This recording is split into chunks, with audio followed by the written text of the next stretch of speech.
Mountain Makers. Mountain. Mountain. Ah, ça va, c'est écrit hein, quand même. Hein. Jason. RFF. Labs. RFF. Labs. Wouh. Voilà pourquoi j'ai pas été filmé, j'aurais eu une augmentation moi. Bon allez, on va attaquer. Je coupe ça. Tac. Jason, tu peux regarder s'il reste du monde s'il te plaît dans le makerspace. Il reste du monde ici? Non? Voilà, bah du coup je vous laisse la place. Dès qu'ils sortent, ça va arriver, et puis après vous nous donnez la parole à Jason et moi. Non, vous la donnez à moi, c'est bon, après je peux venir Jason. Bonjour à toutes et à tous. Je me présente rapidement, donc Corentin Blanc, président des Mountain Makers, Makers des montagnes, et avec moi Gaëtan, secrétaire de l'association. Voilà, bienvenue et merci d'être présent pour ce lancement de la semaine Open Door.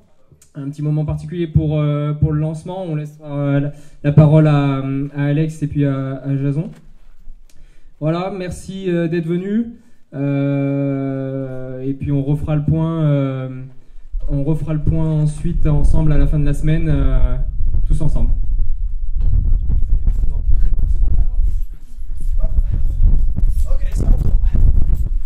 Merci Lia. Bouline, il faut que je mette ça, c'est ça? C'est ça. Tac. Donc Pauline, connecteur, c'est ça? Le connecteur à Clermont qui est arrivé il y a 2 ans avec un téléphone et un micro, et aujourd'hui tu es super bien équipé. Ça nous fait très plaisir. Merci à toutes et à tous d'être ici. Jason montre l'exemple, on sent les salles de cinéma où les gens étaient toujours au fond. Bienvenue à Makers des montagnes, qui est une association loi 1901. Je vais pas la présenter tout de suite, je vais donner la parole à M. Guillaume qui est derrière pour entamer cette discussion avec vous, pour présenter un petit peu ce que sont les Fab Labs sur un territoire comme celui des Combrailles, et notamment Combrailles sous le... Non, c'est comment déjà? Combrailles sous les Morges, exactement, mais je suis trop européen pour me rappeler exactement ce qui se passe ici. Donc Sébastien, si vous voulez bien me rejoindre, je vais vous laisser la parole et montrer dans quelle mesure on a réussi cette année à travailler ensemble. C'est un simple exemple, et il y en aura probablement d'autres, et on a décidé d'axer un petit peu ce petit pitch sur la jeunesse cette année. Donc voilà, je vous laisse ce micro, et puis je vais vous glisser celui-là, tac, voilà, pour Pauline, le média en ligne. Bonjour et bonsoir à toutes et tous. Donc tout d'abord, remercier l'association pour l'invitation à participer au lancement officiel de cette 5e édition, 5 ans déjà, de cette semaine. Alors, je vais pas en faire trop parce qu'on m'a donné quelques informations sur l'association que j'avais découvert moi-même l'an dernier. Cette semaine d'ateliers ouverts un peu sur le monde, où on mélange à la fois des gens locaux et des gens qui viennent d'autres pays que la France, et organisé en plus dans les Combrailles, sur la communauté de communes Combrailles-sur-les-Morges, dont je suis le président, et à Manzat. Et Manzat, c'est aussi le siège de notre communauté de communes. Donc pour nous, c'est tout à fait symbolique d'être là ce soir à vos côtés. Donc je sais que dans ce tiers-lieu, pendant 7 jours, vous allez tous œuvrer, que vous soyez locaux, européens, internationaux, vous allez tous œuvrer ensemble, et vous allez relever un certain nombre de défis. Donc la première chose que je vais faire, c'est vous souhaiter bon courage pour remplir tous ces défis. Et je sais que vous ne manquez ni de courage, ni d'imagination par rapport à ce que je viens de voir très rapidement dans deux ateliers, ni de solidarité pour relever tous ensemble ces défis. Je crois avoir compris, après des échanges avec certains et certaines d'entre vous, que vous allez apprendre des uns des autres, vous allez apprendre des cultures des uns qui vont s'inspirer des cultures des autres, et inversement. Et je crois que là, on peut féliciter l'association d'œuvrer dans ce sens.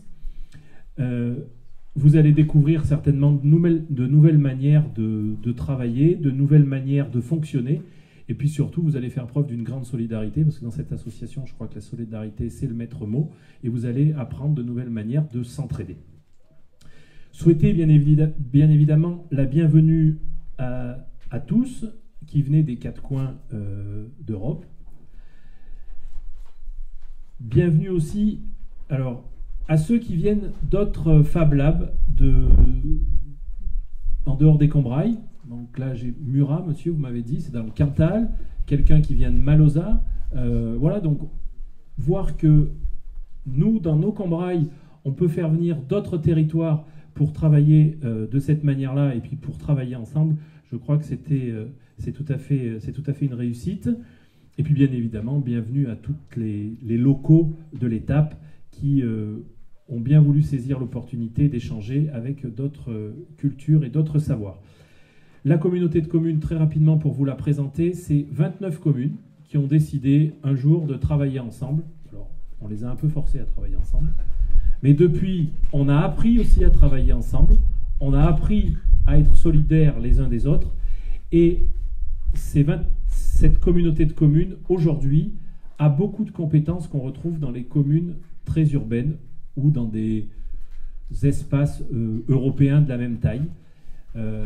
Et dans ce cadre-là, on a souhaité en 2024 avoir une collaboration avec les makers des montagnes, avec ce Fab Lab à Manza, parce qu'on gère tout le service enfance-jeunesse. Et après en avoir discuté avec le président de l'association et certains membres, on a décidé que le service de la communauté de communes devait trouver un projet pour que des jeunes puissent s'investir, travailler au niveau de cette association et avec cette association. Et il a été donc décidé de construire des caisses à savon et que les enfants puissent les utiliser. Je suis allé à la démonstration qui avait lieu, alors c'est pas une compétition olympique, mais on a quand même fait se dérouler cette activité le jour de la cérémonie d'ouverture. Alors on n'avait pas le cheval qui était sur la scène, mais par contre on avait les caisses à savon qui avaient été fabriquées en collaboration entre le Fab Lab ici à Manza et ses bénévoles et notre service enfants-jeunesse, donc des animateurs et des jeunes enfants, souvent des adolescents, qui ont pu pratiquer cette association. Et l'intérêt de ça, c'est qu'un de ces enfants est venu ici tout l'été pour s'expérimenter sur d'autres sujets. Donc, il a aussi entraîné des enfants, d'autres amis à lui dans cette activité. Donc, je ne vais pas dire qu'on a réussi le travail, mais on a posé une première pierre pour que demain, et c'est ce que je voudrais transmettre comme message à l'association, on a posé la première pierre pour que demain, on puisse travailler sur d'autres sujets entre la communauté de communes et cette association et ce tiers-lieu. On a beaucoup l'habitude, nous les collectivités, on travaille avec certains tiers-lieux. Tous les tiers-lieux autour de la réinsertion sociale. On travaille beaucoup là-dessus. Mais pas avec ce type de tiers-lieu où on doit faire preuve d'ingéniosité, où on est là pour échanger entre différentes cultures. On n'a pas cette culture-là au niveau de notre communauté de communes, et il va falloir qu'on l'acquiert. Et il va falloir aussi qu'on rende, et ça je m'adresse à l'association, il va falloir qu'on vulgarise un peu tout ce qui se fait ici. On en parlait tout à l'heure avec un autre collègue élu, c'est pas simple de savoir sur quel projet on pourrait collaborer avec nos services. Nous, on gère le service des sports. Qu'est-ce qu'on pourrait faire en matière sportive? On gère un service culturel. Qu'est-ce qu'on pourrait faire? Voilà. On gère un service enfance-jeunesse. J'ai bien vu que là, il y avait une piste, parce que toujours avec les jeunes, c'est peut-être par là, et quand les jeunes, c'est quand même l'avenir de notre pays, c'est l'avenir de l'Europe, mais peut-être que c'est par là qu'il faut jouer. Mais la communauté de communes, elle gère aussi tous les services aux personnes âgées, intergénérationnelles, dépendance. Est-ce qu'il y a quelque chose à faire, par exemple, avec nos EHPAD? On gère 3 EHPAD. Est-ce qu'il y a quelque chose à imaginer? Donc oui, nous, la communauté de communes, on doit être attentif à ce qui se fait sur les territoires, mais il faut aussi que l'association puisse bien nous dire et sur quelle piste on peut travailler et on peut progresser. Je pense qu'il faut que ça soit vraiment un échange, donc je sais qu'on l'aura dans les semaines qui viennent. Alors, si ce n'est pas avec moi, ça sera avec mes services, mais il faut qu'on ait cet échange-là pour continuer des projets, puisque le premier qu'on a fait cette année, on voit que des jeunes sont venus ici et ont échangé avec des Européens sur tel ou tel sujet. Donc voilà aussi un peu ma présence. Je voulais témoigner à l'association nos remerciements de tous les élus du territoire pour ce que vous faites, et puis aussi pour se dire on a des pistes de travail à l'avenir, et il faut qu'on trouve ce langage commun. Trouvons-le ensemble dans les mois qui viennent pour qu'on puisse très vite agir sur d'autres sujets. Et puis, je veux dire aussi que je suis venu l'an dernier, ici, j'ai mangé à la table à midi avec certains d'entre vous. Je ne suis pas très bon en anglais, donc on a traduit. Il n'empêche qu'en 1 an, les lieux se sont transformés. Il y a une transformation qui s'opère régulièrement. Et je crois que ça aussi, c'est important pour nos territoires. Ça veut dire que le territoire vit. Ça veut dire que si ici, il y a autant de monde dans cette cour aujourd'hui, si telle ou telle salle a été refaite, je viens ici, j'écoute parler le président, les membres de l'association, il y a des projets et encore plus que de raisons. Donc je me dis, dans nos territoires, il y a tout ça. Je crois qu'on peut être fiers ensemble de porter ce type de projet. Et surtout, j'espère vraiment qu'on trouvera ce langage commun qui nous permettra de collaborer et de faire que des petits jeunes de nos Combrailles ou des moins jeunes viennent échanger avec d'autres cultures européennes. En tout cas, merci de votre présence et puis merci de l'action que vous faites et que vous allez faire pendant les 7 jours qui arrivent.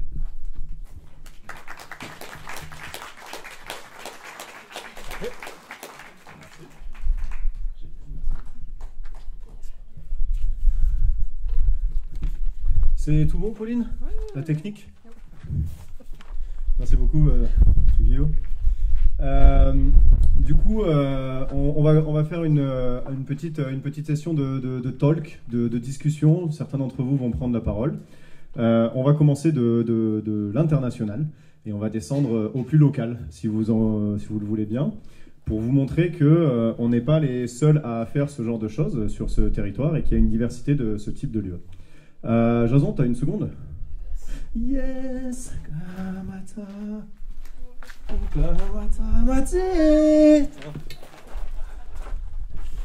Vas-y, grand, présente-toi rapidement.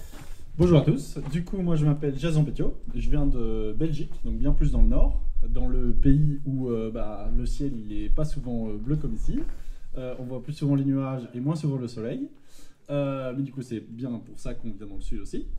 Moi je suis ingénieur de formation, mais aussi très fort dans dans le monde du logiciel libre, donc du partage, particulièrement dans l'espace du numérique, mais aussi dans l'espace de la connaissance. Et ce que je trouve vraiment, moi, intéressant dans le monde des Fab Labs, c'est que de dire, partager de la connaissance, c'est génial, c'est le seul truc, plus on le partage, plus il y en a. Mais c'est aussi possible maintenant, quand on fait la traduction de toute cette connaissance qui est facilement réplicable, CTRL-C, CTRL-V, la plupart de ceux qui utilisent un ordinateur savent le faire, et bien en fait avec des machines comme des imprimantes 3D, des découpeuses laser, des fraiseuses numériques, etc. Et c'est presque aussi facile, en fait on appuie sur imprimer avec une imprimante papier, et on appuie sur imprimer de nouveau, on a 2 papiers. Et bien une fois qu'on a une imprimante laser, une découpeuse laser, pardon, on appuie sur imprimer, on a une fois la pièce, et puis on peut l'assembler comme un kit Ikea. Et on appuie sur imprimer une deuxième fois, on a une deuxième pièce. Et en fait, ça permet de dire, mais en fait, on va pouvoir construire plein de choses et avoir de la qualité, comme on pourrait avoir dans l'industrie qui est produit en Chine, sauf que en fait, c'est du territoire, c'est ce qu'on disait tout à l'heure, c'est du local. Et donc, ça résout plein de questions. Des questions de réindustrialisation des territoires, des questions de durabilité, on a produit la pièce, donc on sait la réparer. Des questions de durabilité, ça devient de circularité. On a pris des trucs locaux, donc on est responsable, on sait qu'on ne va pas utiliser des produits qu'on ne sait pas gérer en fin de vie, quoi. Et donc je trouve ça super intéressant. Il y a une autre question, c'est que à partir du moment où on utilise des fichiers comme ça, en fait on peut collaborer. Donc moi, je travaille sur des trucs en Belgique. Quand j'arrive ici, je peux réutiliser les mêmes fichiers, mais quand je suis en Belgique, je peux envoyer à Alex quelque chose, et lui, il peut contribuer au même projet que moi depuis différents endroits et tout autant, pour autant, travailler dans le monde réel et pas seulement dans le monde des ordinateurs où il n'y a que toute petite fraction de la population qui peut évoluer. Du coup, la question c'est, en fait, pour faire des trucs de qualité, il faut qu'il y ait beaucoup de gens qui participent. Et Alex, moi, particulièrement via Vulca, donc une association dont Alex et moi on fait partie, qui est aussi la notion internationale. Et c'est un peu l'objectif ici aussi, c'est de dire il faut qu'on travaille ensemble. Mais pour créer du lien et pour construire ensemble, nous, on est convaincus qu'il y a aussi cette notion du physique, de se connaître en vrai. Alors, se connaître par téléphone, c'est pas mal. Se connaître en vidéoconférence, c'est un peu mieux. Se connaître en vrai, pouvoir se serrer dans les bras et boire des bières ensemble, ou du vin, ou manger du saucisson, ou manger des carottes, c'est quand même vachement autre chose que simplement se connaître via un ordinateur. Et donc, moi, je trouve que quelque chose comme se rencontrer en réel et dans je préfère les campagnes que les villes parce qu'il y a de la place, c'est un truc super important. Et donc, quand il m'a proposé de venir, j'ai fait c'est trop bien. Et en Belgique, du coup, on essaye d'établir les mêmes genres de dynamiques. On n'est pas du tout aussi mature que la France. On va quand même être... allez, voilà, on va vous envoyer des fleurs pour une fois. Il y a des trucs qui se font bien en France. On est quand même avancé sur vachement plus de trucs en Belgique, c'est pas mal de choses. Mais les Fab Labs, vous êtes très forts. Vous êtes très forts. Et on essaye de créer un réseau en Belgique parce que justement, on a des difficultés, on a des francophones, des néerlandophones, tout ça. Et en France, le truc que moi j'admire le plus, c'est vraiment qu'il y a cette dimension sociale où on écoute un peu tout le monde. Il n'y a pas nécessairement dans tous les domaines politiques en tout cas, mais dans les Fab Labs, tout le monde s'écoute. Et je trouve que ça, c'est un truc qui est assez chouette. Et avec cette première petite séance introductive, la question des plus vieux, des plus jeunes, de tout le monde en fait, qu'est-ce qu'il y a moyen d'établir comme collaboration? Dès qu'il faut fabriquer un truc, maintenant on a des machines où on peut produire avec une précision relativement arbitraire. Vous avez besoin de faire un trou très précisément placé, avec une machine, et elle va faire le trou exactement de la taille qu'il faut, bien organisé, etc. Et c'est ça, on peut se dire, qu'est-ce qui est possible? À peu près tout. Et en Belgique, on n'a pas encore la question suffisamment de la contribution, de comment est-ce qu'on va travailler tous ensemble. Et donc l'idée de venir ici, c'est aussi d'apprendre à comment est-ce que c'est possible de le faire dans un village. Si c'est possible de le faire dans un village, peut-être que ce sera possible de le faire dans une plus grosse ville, et comment c'est possible à travers une communauté de communes, de villages, etc. On va pouvoir le répliquer par chez nous. Et puis c'est toujours bien de rencontrer plein de gens d'un peu partout, en Europe aussi. Voilà. Merci Jason.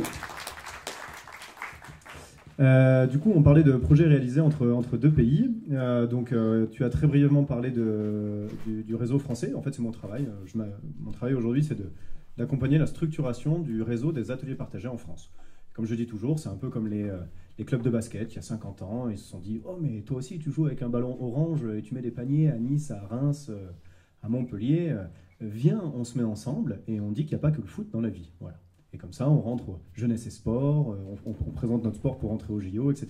Donc ce qu'ont fait les clubs de basket à un moment donné, en fait aujourd'hui, pas dans le sport évidemment, mais c'est un peu mon travail au quotidien, de faire en sorte d'aller rencontrer toutes celles et ceux qui ont ouvert des ateliers partagés dans leur ville ou dans leur village, et de dire, en fait, vous n'êtes pas seul à rencontrer des problématiques d'utiliser les machines, des problématiques de recrutement et de RH, des problématiques d'assurance, etc. On va travailler ensemble pour avancer. Et donc effectivement, en Belgique, on est en train d'aider la Belgique à faire en sorte qu'ils puissent créer ces opportunités pour se fédérer. Et donc la transition est toute trouvée avec l'Allemagne. André, si tu veux bien venir. Could you come, please? Avec l'Allemagne, notre voisin le plus proche, et c'est d'ailleurs notre principal partenaire sur cet événement. Vous avez dû voir plein de petits papiers ici. Donc le Fonds citoyen franco-allemand, ici j'ai un ami qui s'appelle André, qui a un Fab Lab à Bautzen, un atelier partagé à Bautzen, sur la partie est de l'Allemagne. Et c'est aussi grâce à cette organisation qu'on arrive à se connaître un peu les uns les autres et qu'on arrive à le faire venir. Le Fonds citoyen franco-allemand, c'est un fonds qui existe entre deux ministères français des Affaires étrangères, et ils mettent un peu de sous pour dire plus jamais ça. Vous avez tous compris cette phrase, je pense.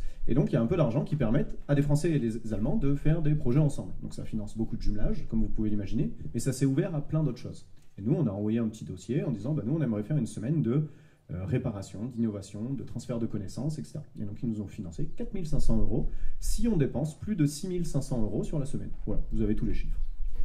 Et donc du coup, André, qui vient d'Allemagne, tu parles toujours un peu français, anglais, André?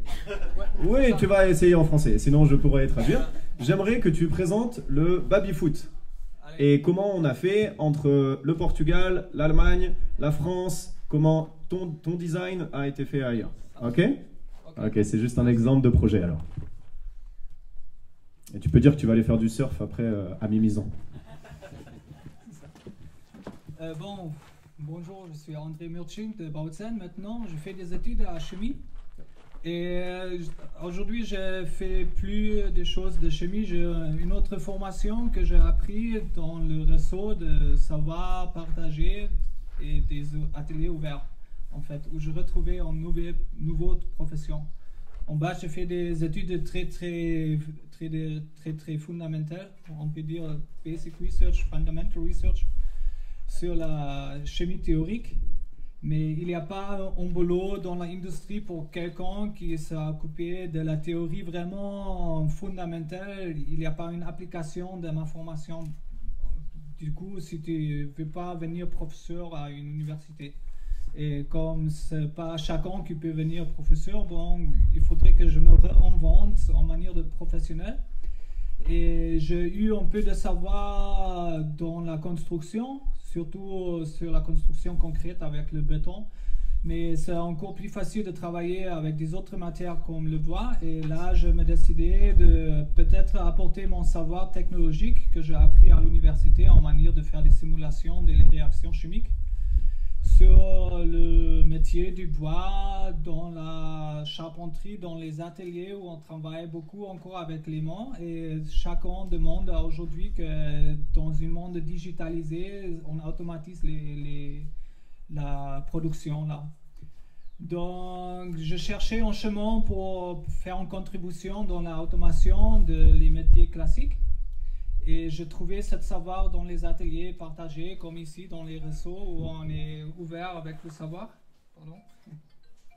Juste pour ce moment. Pendant toute la journée, personne ne m'appelle. Mais bon. C'est toi, Alex, qui m'a appelé? Ok. Et donc, je suis allé en Allemagne pour m'installer proche à ma région d'origine parce que c'est plus facile si on a des réseaux, des connaissances on peut lancer le process. Et là, j'ai fait connaître un atelier ouvert à Dresden où ils ont été des ingénieurs qui se sont spécialisés sur la fraise numérique. Et ils m'ont enseigné dans l'atelier là ouvert comment on utilise une machine comme ça et même comment on peut construire une machine de CNC, de fraises de CNC. Et là, j'ai apporté ce savoir à mon petit ville Bautzen, qui s'appelle Bautzen. Là, j'ai fondé une association d'ateliers ouverts aussi. Et là, je fais une copie de cette machine pour être capable de travailler au bois à Bautzen, en fait. Et à base de cette association, j'ai lancé des activités économiques avec quelques copains que j'ai eu à Bautzen aussi. On est plusieurs autonomes qui travaillent sur le bois et des autres programmations, par exemple les travaux graphiques sur le développement web. Et on a tous développé ensemble des ateliers, des possibilités de travailler sur l'ordinateur, par exemple, mais aussi avoir une menuiserie pour travailler sur le bois. Et dans cette réseau, on a partagé le savoir et on a arrivé à réaliser des idées qu'on ne peut pas réaliser si on travaille tout seul. Par exemple, cette baby-foot. Et c'est vraiment, pour une chimiste comme je suis, c'est quelque chose un peu bizarre d'avoir une meuble qui a cette qualité un peu. Et je n'ai pas arrivé toute seule à avoir cette qualité, mais c'est dans un réseau où on partage le savoir. Et j'ai bien compris que ça c'est un moteur économique pour une région parce qu'on est plusieurs autonomes qui maintenant ils sont capables de faire une vie avec ça dans une région où il n'y a pas une université par exemple. Mais c'est une savoir qui a vraiment beaucoup de conditions où il faut savoir beaucoup en fait. Donc normalement sur Dresden où j'ai appris de travailler avec une CNC numérique, que là, il y a des ingénieurs qui font des études à l'université, mais il faut vraiment transférer ce savoir d'une région urbaine à une région plutôt rurale. Est-ce que tu peux nous expliquer où a été fabriqué ce baby-foot aussi? Where was made this circuit table? Et bon, c'est ça, vraiment. Et j'ai beaucoup de gratitude que j'ai rencontré ce réseau des ateliers ouverts, que je voudrais redonner quelque chose à ce réseau. Je ne voudrais pas seulement prendre le savoir pour économiser ma vie, mais j'ai bien compris que c'est quelque chose de valorable pour être une moteur pour une région, tout ça. Et donc, j'ai développé cette kit de baby-foot, par exemple, sur une licence open source, que des autres ateliers, des autres associations, ils sont capables de faire une copie de cette baby-foot pour le financement, par exemple, de cette association. Et comme ça, par exemple, on a fait copier le baby-foot même. Moi, j'ai copié une fraise numérique CNC pour en avoir about ça, mais il y a des autres associations qui après ils sont fait copier le baby-foot qu'on a développé pour cette CNC là. Et maintenant on a une baby-foot par exemple à Portugal. Et c'est tout libre les plans, on peut juste reproduire le baby-foot. On a une autre baby-foot qu'on a fait produire à Bautzen, où Alex il m'a visité et il a fini tous les travaux sur le baby-foot ici à Monza. Donc il y a une autre ici à Monza. Et bon, comme ça se partage le savoir dans le réseau ouvert et c'est vraiment un bon exemple que ce n'est pas une propriété le savoir, mais le plus valable, le savoir il est si on partage. Et comme ça, dans l'atelier qu'on a en Allemagne, mais aussi, j'ai apporté des exponats aussi, il y a des courses que j'enseigne. Et c'est ma deuxième jambe économique que j'ai, que je ne suis pas seulement dans les dessins techniques, le planning ou la construction, mais je suis aussi professeur des élèves où je offre des courses pour les élèves pour venir des prochains constructeurs d'immeubles par exemple ou des robots. Et si vous voulez parler des robots, des courses des élèves, on peut encore parler sur les exponats, par exemple le arcade. Parfait, André. Thank you very much, and your French is getting much better. Pardon, et ton français devient de mieux en mieux. On voulait vous mettre en lumière ce projet, mais aussi un peu le parcours de André. André, c'est quelqu'un que j'ai rencontré sur la route en 2017 ou 2018, je ne sais plus. Voilà, comme beaucoup de visites, j'ai fait 600 visites en tout, donc 600 ateliers partagés différents. J'ai dormi chez ces gens, etc. Et j'ai vu ce design et j'ai aussi vu le côté open source. Donc ça veut dire, je ne veux pas en faire un business model en mettant des brevets là-dessus, mais toutefois il y a quand même un business derrière ce baby-foot. Et je pensais qu'il allait en dire un petit peu plus, mais moi je peux vous le présenter. En gros, ce baby-foot, on a par exemple réussi à le faire au Portugal. Donc la municipalité a acheté les matériaux, a fait venir André, on a organisé un atelier avec la communauté de communes de Fundão, enfin la ville de Fundão. Et donc au bout de 3 jours, ce baby-foot a été découpé avec des citoyens, ou plutôt des jeunes. Il a été poncé, il a été assemblé, et ensuite il a été mis à disposition du centre de loisirs. Donc il y avait un sentiment d'appartenance en fait qui était intéressant. En fait, André, sur son site internet, et c'est ça qui est assez intéressant, et le baby il est devant vous, donc c'est un exemple, mais en fait on en aurait beaucoup d'autres évidemment. En fait, André il dit si tu veux fabriquer mon baby-foot, contacte-moi sur mon site et je te donne les plans. C'est open source, la connaissance est libre. Tu peux le télécharger, tu le fais. Je suis très content que ce soit fait. Si tu n'as pas envie de le faire tout seul, tu peux me faire venir dans ta ville et auquel cas, paye mon transport, donne-moi un petit peu de sous pour que voilà, je puisse travailler et je le fabrique avec toi. Et ça devient un atelier. Donc c'est quelque chose qu'on pourrait mûrir ensemble. La borne d'arcade, ça aurait pu être quelque chose aussi. Bon. Et il y a aussi, moi je peux fabriquer le baby-foot dans mon atelier. Et puis je te l'envoie et tu l'assembles toi-même. Et c'est encore un autre prix. Ou alors, je le fabrique, je l'assemble, je le mets dans une grosse caisse et puis je te l'envoie et puis tu as juste à le déballer. Et là, c'est encore plus cher. Donc finalement, c'est un marché qui se retrouve à différents... il y a différents marchés sur le même produit. Et c'est assez intéressant, ce qu'on appelle aussi la fabrication distribuée. Voilà, si vous voulez un mot-clé ce soir un peu technique, vous vous documentez sur la fabrication distribuée. Et c'est ce vers quoi... Good evening. Just come and feel welcome, feel like home. Elle vient du Canada, je l'ai rencontrée il y a 2 mois, voilà, on s'entend bien. Donc voilà, donc c'était juste un petit exemple. On va recentrer un petit peu plus localement et on va donner la parole à 2 ou 3 collègues qui sont ici, qui viennent d'ateliers partagés, qui sont de Malintra, Clermont, si tu veux venir Malosa, Clermont, Gaël, si tu veux venir, un petit mot. Alexandre, tu es dans le coin tu veux venir dire un petit mot, juste un petit mot pour Murat. Moi, je pourrais faire un mot sur Écocentre. Hank a dû partir et son collègue, il n'a pas terminé. Et il y avait le Fab Lab de Vichy aussi qui n'a pas pu venir. Finalement, ces congés ont été déplacés, donc je vais faire un petit mot là-dessus. Donc voilà, donc je mets juste un petit mot pour Écocentre et Vichy, et puis vous pourrez vous aligner sur le même style.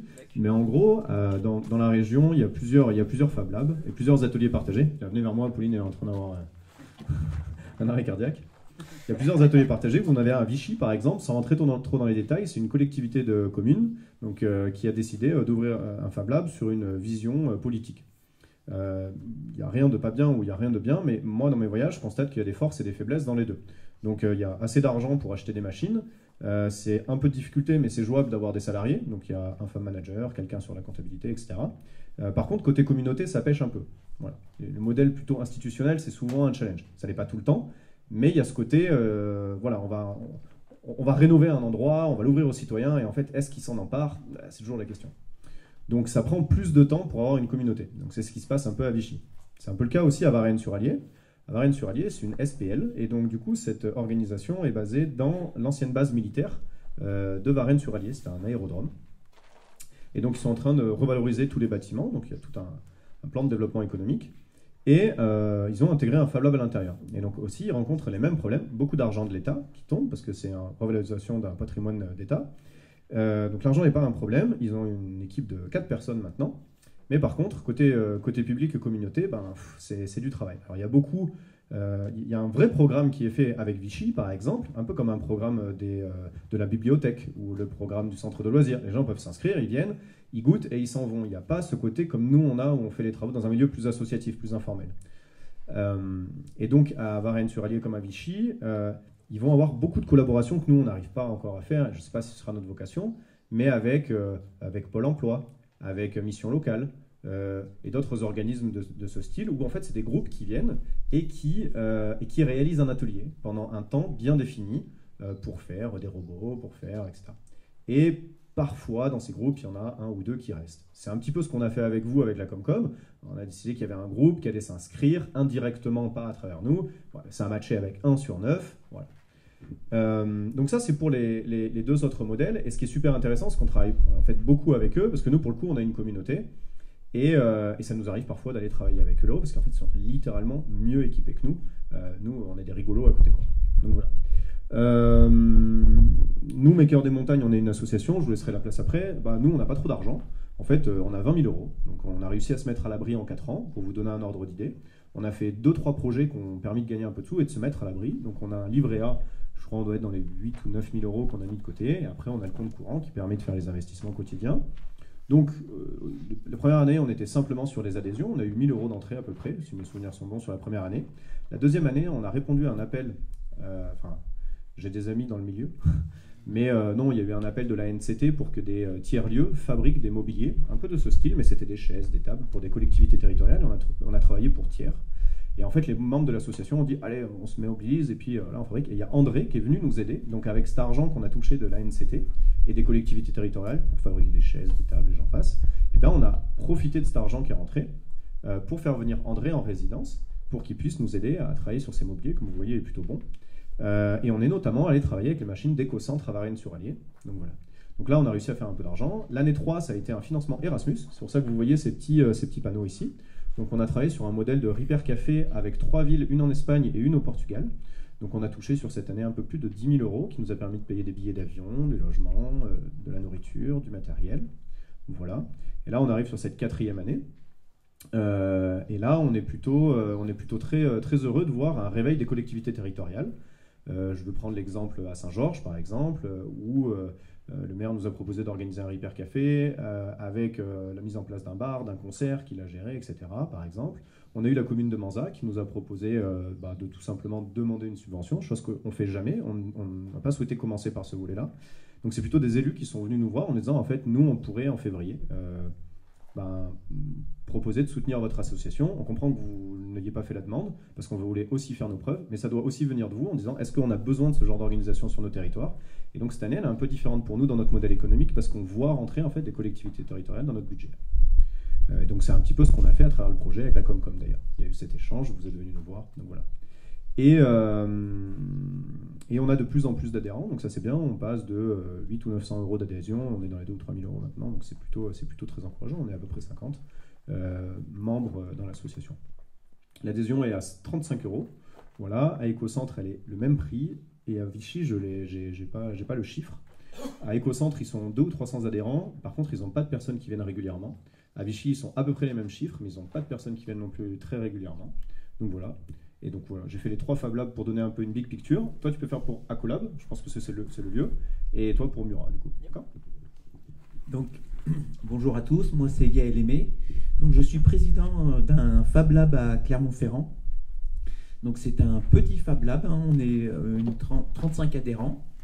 C'est une association loi 1901. On est surtout un petit Fab Lab qui s'est monté autour d'une bande de copains qui se sont dit, plutôt que chacun achète une machine pas chère, une ponceuse, une scie circulaire, on s'est dit, on va tous se remettre ensemble. On va tous se remettre ensemble pour acheter de l'équipement. On a commencé dans un bar. On avait de temps en temps, on se réunissait et l'association depuis 2013 a monté et on a ouvert ce lieu. On a déménagé plusieurs fois et là on s'est installé dans les quartiers nord de Clermont-Ferrand où on a monté un très bel atelier bois et tout un atelier numérique autour de fraiseuses numériques. André, tu connais. Et d'impression 3D, de découpe laser. On est surtout une bande de copains qui partagent. Le but des Fab Labs, c'est d'échanger les savoirs tous ensemble. On a récemment un nouvel adhérent, enfin maintenant ça fait 2 ans qu'il est là, qui est exceptionnel en travail du bois. Aussi bien on part d'un morceau de bois brut et on arrive à réaliser, comme disait Alex tout à l'heure, des tables, des chaises, on a fait des garde-manger. Un Fab Lab, c'est pas que le numérique, ça peut être tout plein de technologies différentes, mais aussi des technologies traditionnelles. Le but de la collab, c'est d'échanger et de partager le matériel. Donc voilà un peu la présentation de cette association. Et la collab, on travaille aussi avec tous les autres Fab Labs du secteur. Il y en a plusieurs, comme il y a Ecocentre, il y a Vichy, il y a aussi Maringue, il y a aussi Volvic, il y a les Makers. Il y en a plusieurs sur tous les territoires. Donc je laisse la place.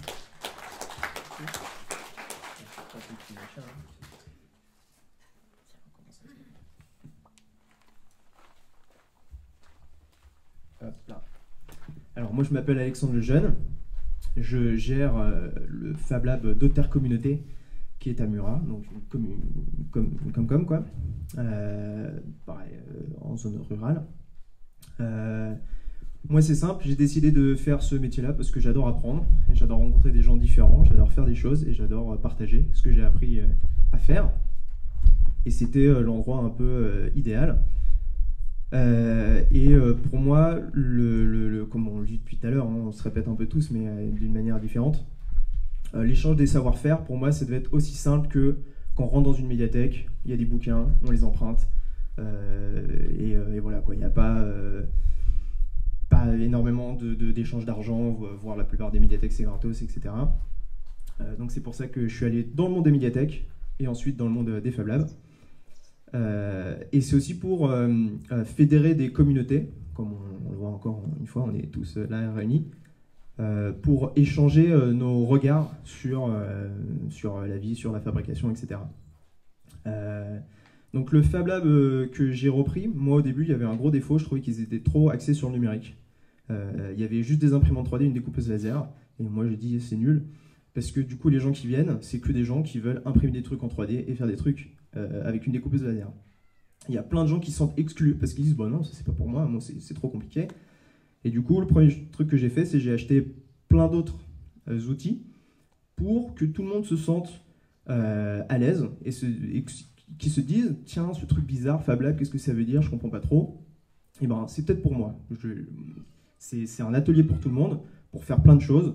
Autant du dessin, de la couture, graver des tampons à la main, faire de la sérigraphie, mais aussi de l'imprimante 3D, de la découpe laser, de la programmation, etc. Mais du coup, ce qui est intéressant, c'est que depuis que je l'ai appris, il y a plein de gens différents qui rentrent et qui se rencontrent et qui échangent ensemble et qui s'apportent des choses et qui bossent ensemble et qui reviennent ensuite régulièrement. Et il y a un truc qui se construit, quoi. Il y a une sorte de machine qui se met en marche et sur le territoire, il se passe des choses. Bon, il y avait déjà pas mal de choses qui se passaient, mais il y a davantage de choses qui se passent. Et aussi, ces gens-là ont un lieu où ils peuvent se réunir. Un lieu public en plus. Et par rapport à la création, moi, ce que je trouve vachement important, ce que j'essaie d'enseigner, parce que bon, les machines, les outils, c'est super, hein, pourquoi pas, mais ce que je trouve intéressant, c'est plutôt, quand je le disais, c'est le regard, et le regard qu'on va s'échanger. C'est, bon, j'ai utilisé une sorte de métaphore, parce que je ne sais que parler comme ça, mais quand on ne sait pas cuisiner, et qu'on se balade sur le marché, et qu'on voit une tomate, une courgette, une patate, et qu'on ne sait pas cuisiner, hein, on voit une courgette, une patate, une tomate. Quand on a l'habitude de cuisiner, en regardant la tomate, par exemple, on va voir une tomate mozzarella, on va voir une ratatouille, des tomates farcies. La patate, on se dira peut-être une purée, des gnocchis, un hachis parmentier. Vous voyez ce que je veux dire? Et donc, quand on apprend à utiliser un outil, eh ben, c'est un peu pareil. On commence à voir des possibles, on commence à voir des solutions plutôt que juste voir un problème. Et pour reprendre la métaphore d'un manger, hein, on voit le hachis parmentier plutôt que de se dire bah non, la seule solution c'est d'aller au supermarché et d'acheter un hachis parmentier tout fait. Et une fois qu'on sait cuisiner, c'est bête, mais on peut inventer ses propres recettes. Et ça, je trouve que c'est ultra puissant. Et moi, c'est pour ça que je fais ce métier-là au quotidien, c'est pour que les gens apprennent à cuisiner. Bon, pas littéralement cuisiner, vous avez compris quoi. Mais voilà. Voilà, c'est tout ce que j'ai à dire d'intéressant.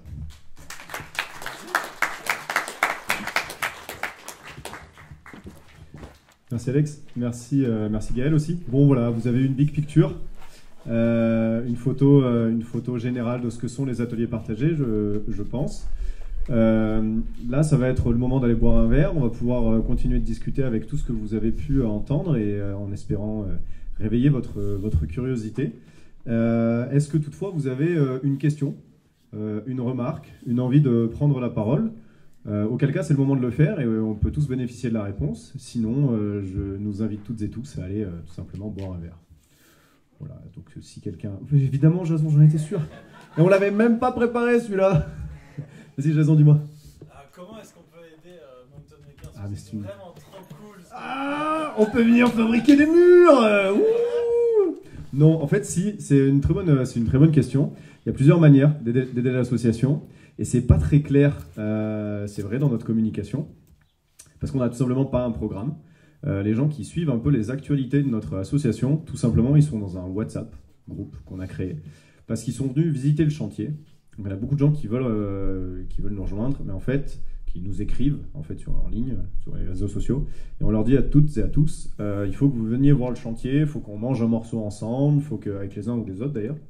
Et si on sent que ça accroche un petit peu, dans ce cas-là, on les met dans un petit groupe WhatsApp et là, ils peuvent ensuite contribuer un peu plus facilement à l'association parce qu'ils vont avoir les informations. Certains vont être extrêmement bons dans nous aider dans les travaux, d'autres vont nous faire des dons en matériaux. Bah, voilà, il y a des artisans dans l'association, il y a des fins de chantier, on ne le cache pas, hein, on récupère des choses, ça nous aide naturellement. Il y a aussi la municipalité de Manzat, on a récupéré le faux plafond qui était le faux plafond de la maternelle où j'étais à l'école à l'époque, donc on a fait du local. Voilà, donc les dons en général, en fait, ça nous aide beaucoup. Pour à peu près tout ce que vous pouvez imaginer qu'un atelier partagé peut avoir besoin, ça peut aller des bombes de couleur ou de peinture en passant par une machine de réforme. Je pense à Aubert et Duval où on a commencé à opérer des discussions, mais ça n'est pas allé beaucoup plus loin pour l'instant, ou des matériaux. Donc gardez l'oreille attentive pour les dons, donc ça c'est une première chose. On a toujours une boîte à dons à l'association et on a toujours la surprise de voir tous les mois des gens qui mettent des pièces ou des billets là-dedans. Donc c'est quelque chose qui fonctionne bien en tout cas chez nous. Si vous le souhaitez, vous pouvez mettre une pièce.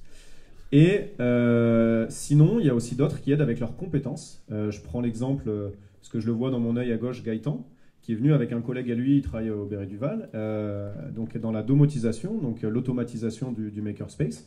Nous, ce qu'on souhaite ici, c'est qu'on puisse un peu plus automatiser, mais aussi montrer aux personnes qui viennent en quoi l'automatisation, ça peut être utile. Donc je vais vous donner un exemple tout simple. On est en train d'installer 2 ou 3 petites caméras pour voir le terrain derrière, pour voir dans les espaces ici, sans que ce soit intrusif. Un autre exemple, ce qu'on veut, c'est que les membres ou même le public puissent rentrer dans l'association, avoir une tablette à gauche et voir combien il y a d'argent sur le compte en banque en direct, savoir combien ont consommé l'association dans ses fluides, eau, électricité, gaz, Internet, combien ça va coûter à la fin du mois, pour que chacun puisse prendre conscience et être plus en capacité de prendre des décisions démocratiques sur le coût de l'adhésion, comment on s'autogère, etc. Bon, voilà.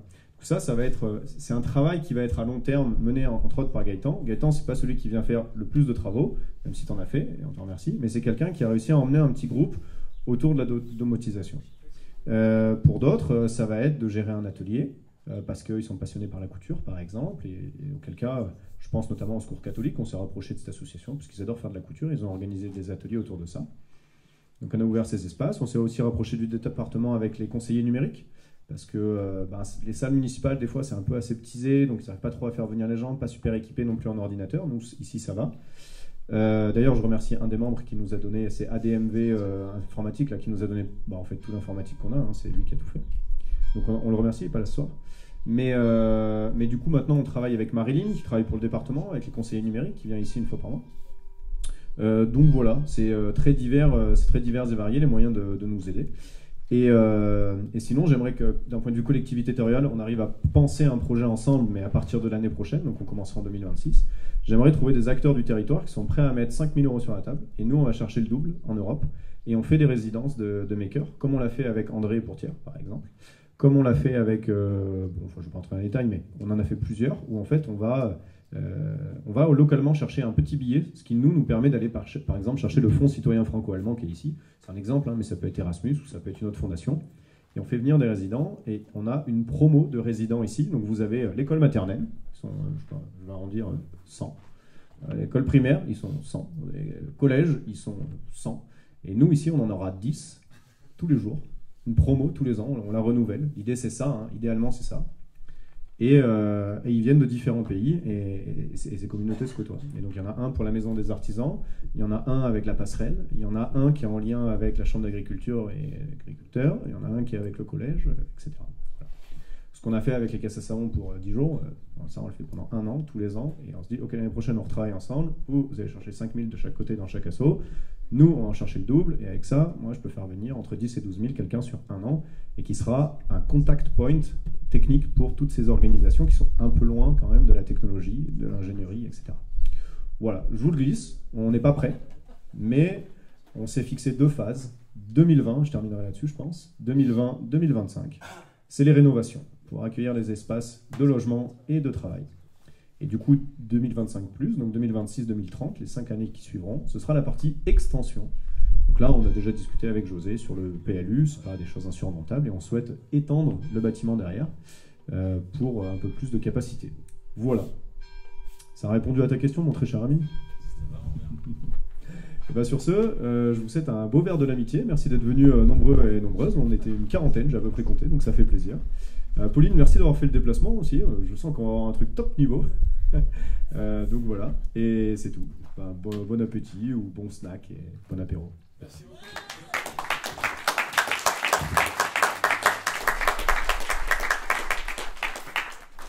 Allez, Jason, ouvre la marche. Ils sont timides.